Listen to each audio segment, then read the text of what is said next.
है कि समय के साथ 2 साल, 5 साल, 10 साल जैसे बीतते जाता है, आपका रिश्ता आपको बोरिंग लगने लगता है। सही बात है। तो क्यों होता है ऐसा? क्योंकि देखो, हर रिश्ते में ना कुछ उतार चढ़ाव होते हैं। और जब स्टार्टिंग पॉइंट ऑफ रिलेशनशिप होता है तो हम बहुत इमोशनल होते हैं और बहुत ही मतलब उस रिश्ते को निभाने के लिए बहुत एक्साइटेड रहते हैं। लेकिन धीरे धीरे धीरे धीरे जैसे ही 2 साल 5 साल बीतता है, धीरे धीरे वो रिश्ते में क्या होते हैं, हम आरामदायक हो जाते हैं, स्टेबल हो जाते हैं। और आपको थोड़ा डर लगने लगता है कि ये रिश्ता खराब हो रहा है या उबाऊ हो रहा है। उसके बहुत सारे रीजन है, मैं उसके बारे में बात करूंगा। तो आज जो हम लोग बात करने वाले हैं उसमें बहुत सारे हम कुछ आंकड़े आपको बताएंगे कि बोरिंग कितने % लोग होते हैं, क्या क्या चीजें हैं, उसके ऊपर बात करेंगे। अगर आपके लाइफ में बोरियत आ रही है तो वो बोरियत के क्या लक्षण, ये क्यों होता है, और एक उबाऊ रिश्ते को कैसे हम ठीक कर सकते हैं उसके बारे में बताएंगे।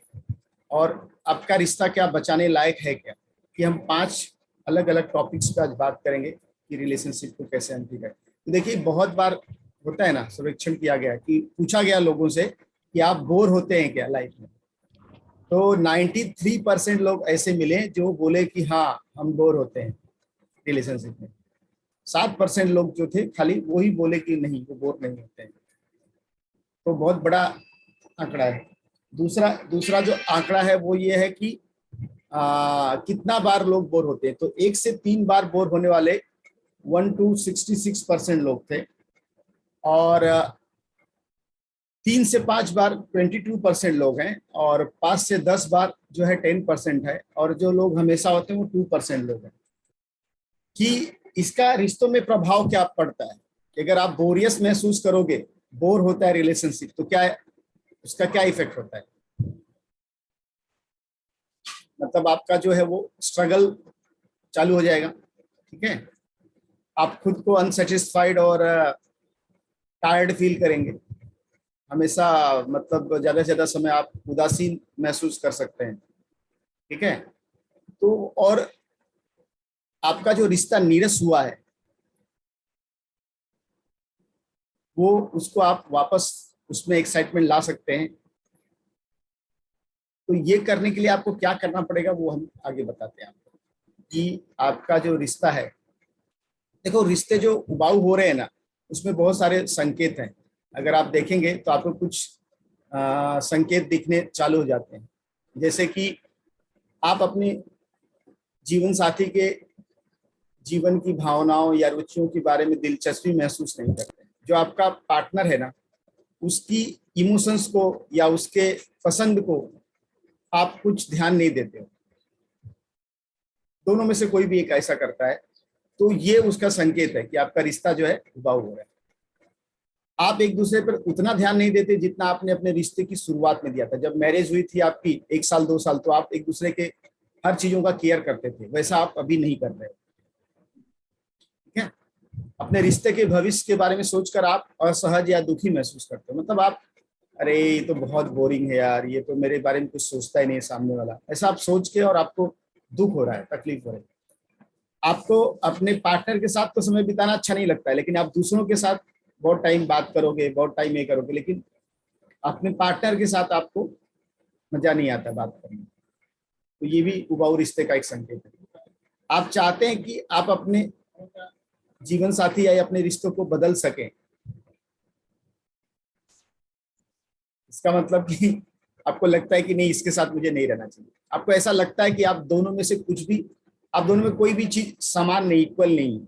आपके जो थॉट्स हैं, आपका पैटर्न है, या जो आपकी चीजें हैं, वो आपका पार्टनर आपको अंडरस्टैंड नहीं कर रहा है, ऐसा आपको फील होता है। ये बहुत सारे लक्षण हैं जिसमें आपको समझ में आना चाहिए।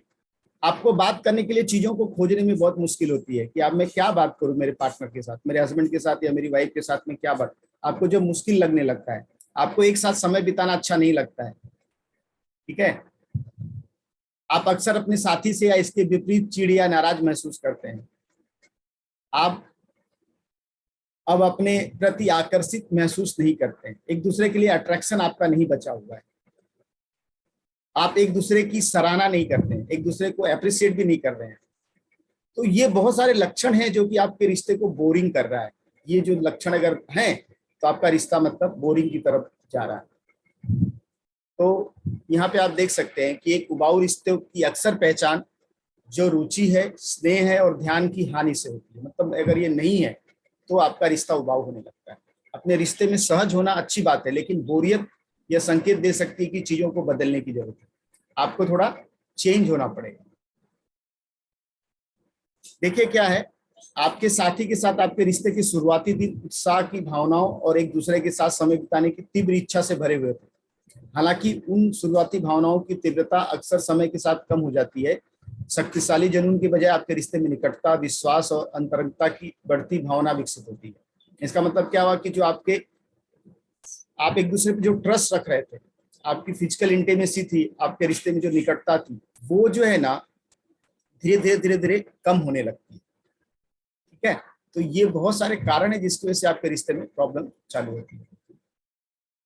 रिश्ता बोरिंग क्यों हो जाता है? तो बोरिंग होने के पीछे बहुत सारे कारण है, बहुत सारे कारण है। उसमें से मेन जो है रीजन होता है ना कि आप अपने पार्टनर का रिस्पेक्ट नहीं करते हो। दोनों में से कोई किसी के लिए भी हो सकता है, या तो हस्बैंड या तो वाइफ। और तीसरा बात है कि आपने एक्सेप्ट कर लिया है कि अब तो ये कहीं नहीं जाएगी या ये कहीं नहीं जाएगा, तो मैं मेरे हिसाब से रहूं। ठीक है, अभी उसके ऊपर हम बताएंगे कि इमोशनल जो प्यार होता है, जो भावुक प्यार होता है, इसका मतलब क्या होता है। आप देख सकते हैं यहाँ पे मैंने लिखा हुआ है कि उत्साह और ललक की भावनाएं भावुक प्रेम की विशेषता है, एक्साइटमेंट। ठीक है, यह लगभग सभी प्रकार का प्यार हो सकता है जो आपको जितना संभव हो सके अपने स्नेह की वस्तु के साथ जुड़े रखता है। आप अभी भी एक दूसरे को जान रहे हैं और आप दूसरे व्यक्ति के बारे में जो कुछ भी सीखते हैं वो नया और आकर्षक लगता है। जब आप नए नए रिश्ते में आते हैं ना, तो आपको वो बहुत अच्छा लगता है। जब आप भावुक प्रेम के बीच में होते हैं, इमोशनल जो आपका लव होता है, तो आप अपने साथी को आदर्श बनाने के लिए भी प्रवृत्त होते हैं। मतलब उसको आइडियल बनाने के बारे में सोचते हैं। उनकी आदतें और उनकी जो अलग चीजें हैं वो आपको अच्छी लगती हैं और आप उनकी कमियों को नेग्लेक्ट कर देते हैं। लेकिन जब यही रिश्ता थोड़ा टाइम चलता है, उसके बाद इसका उल्टा होने लगता है। आप उनकी कमियों को देखने लगते हैं और उनकी आदतें आपको अच्छी नहीं लगती। ठीक है, सेकंड है कि करुणा में प्रेम। मतलब करुणा में प्रेम अधिक गहरा और अधिक अंतरंग होता है। यह प्रतिबद्धता, विश्वास और स्नेह द्वारा चिन्हित होता है। मतलब आपकी जो कमिटमेंट है, आपका जो फेथ है, आपका जो स्नेह है, उसके ऊपर ये होता है। जो लोग अपने रिश्ते के इस पड़ाव पर पहुंच चुके होते हैं वे गहराई से परवाह करते हैं, एक दूसरे को समझते हैं और एक दूसरे का समर्थन करते हैं। ठीक है, लेकिन इसका मतलब ये नहीं कि लंबी अवधि के रिश्तों को उबाऊ या जुनून की कमी होना चाहिए। सबसे मजबूत रिश्ते भावुक प्रेम के उत्साह और करुणा में प्रेम की अंतरंगता के बीच संतुलन बनाते हैं। दोनों के बीच जो ना एक बॉन्ड होता है, बोलते हैं ना ब्रिज बनता है, उसी को हम बोलते हैं कि वो आपका रिश्ता इस तरह से है। तो बहुत इंपॉर्टेंट ये है कि आप अपने रिश्ते को ना, दोनों पार्टनर इसके लिए ये नहीं होंगे, कोई एक को उसमें इनिशिएट करना पड़ेगा। वो बोलेगा अरे मेरा हस्बैंड तो ऐसा सुनता नहीं, करता नहीं, तो आप करो। अरे मेरी वाइफ तो ऐसा करती नहीं है, वो तो है ही नहीं वैसा, हाँ तो आप करो। क्योंकि देखो क्या होता है कि ये देखिए, ये डेटा है कि आपकी जो भावुक प्यार है वो तो बहुत अच्छा है, लेकिन ये बताते हैं शोध कि रोमांटिक संबंध शुरू करने के लगभग 12 से 18 महीने बाद इनके चरणों में गिरावट आना चालू होती है। मतलब जो आपकी रिलेशनशिप है ना, 12 से 18 महीने के बाद वो कितनी भी अच्छी हो, उसमें कमी आएगी ही आएगी। इसके कारण क्या है, तो आप, क्योंकि आपके अलग अलग गोल्स हैं, हस्बैंड का अलग गोल है, वाइफ का अलग गोल है। आपके पास कोई गहरी या सार्थक बातचीत नहीं है। कोई एक जो बोलते हैं ना शाम को बैठ के या कोई टाइम में दोनों बातचीत करने का टाइम ही नहीं, वो अपने किचन में है, आप अपना आके टीवी देख रहे हो, तो आपके पास कोई है नहीं कॉमन पॉइंट बात करने के लिए।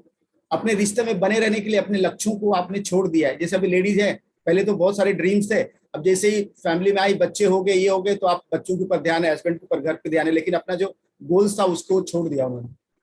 या बहुत बार जेंट्स होते हैं, बड़ा कुछ करने का सोचते हैं, लेकिन शादी हो गई तब सोचते हैं चलो इसी में काम चलाएं।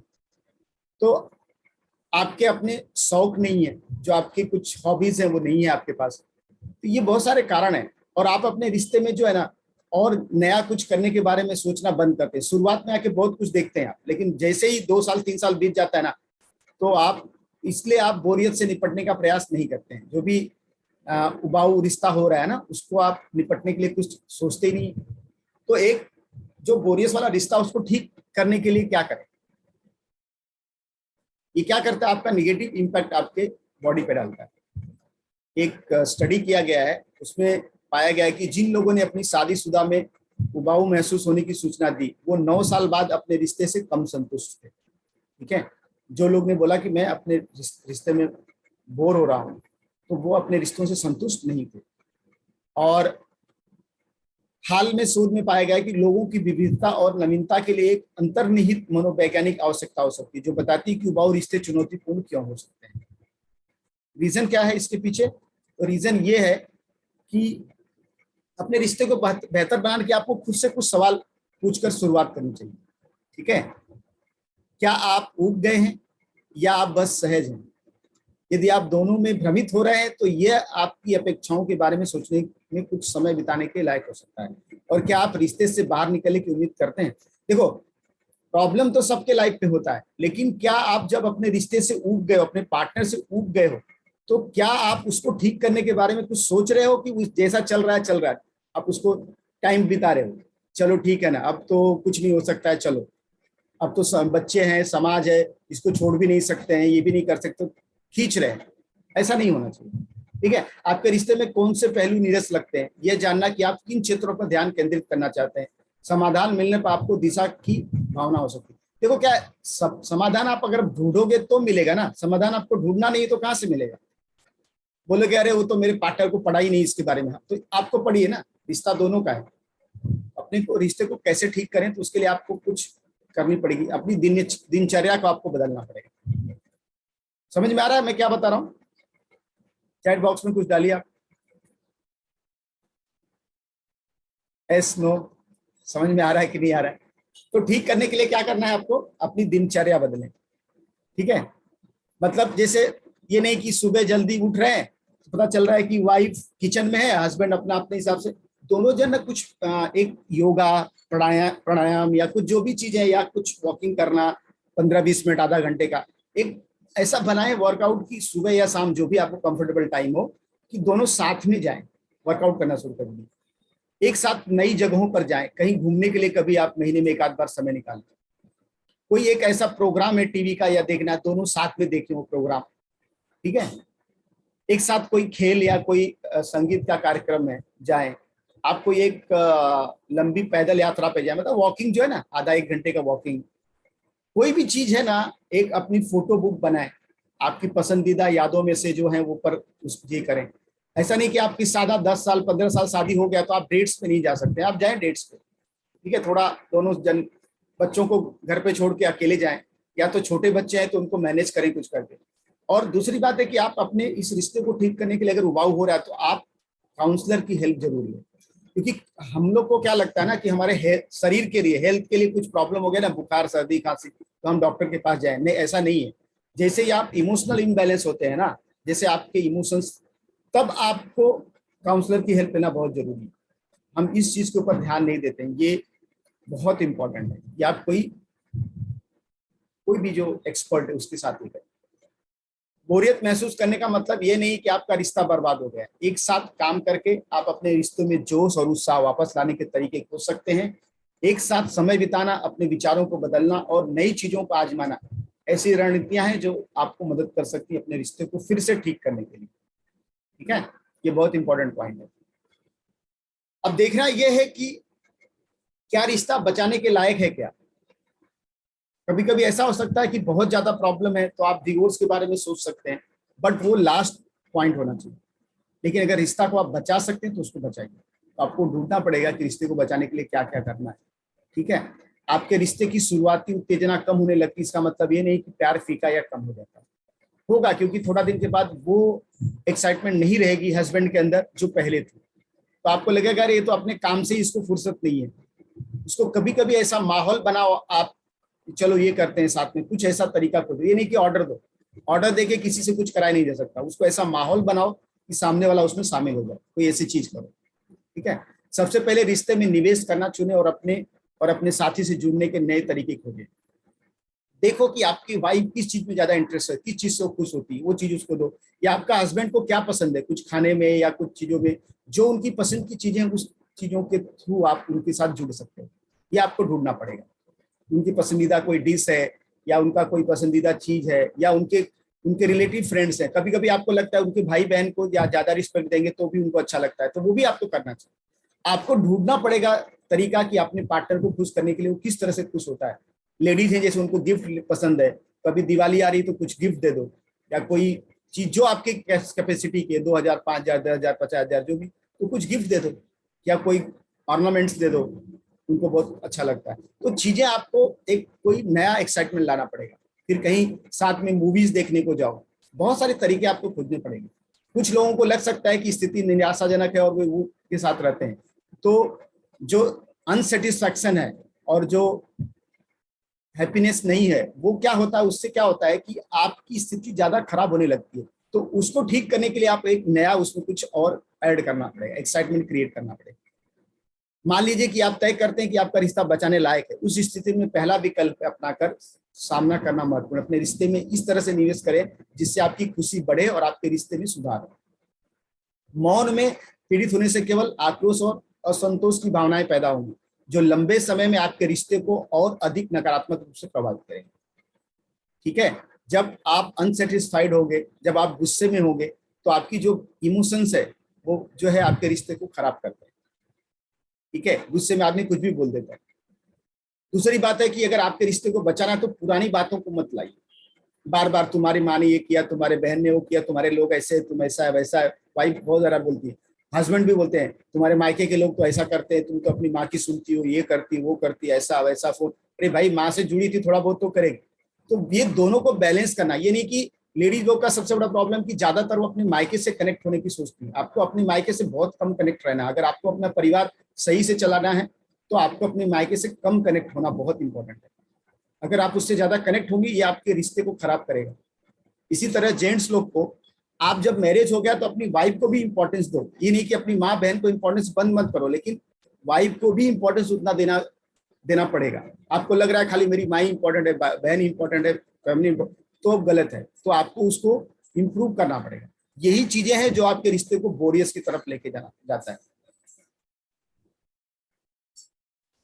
ठीक है, ऐसे बहुत सारे हैं। कोई टूटे तो उसे सजाना सीखे, कोई रूठे तो उसे मनाना सीखे।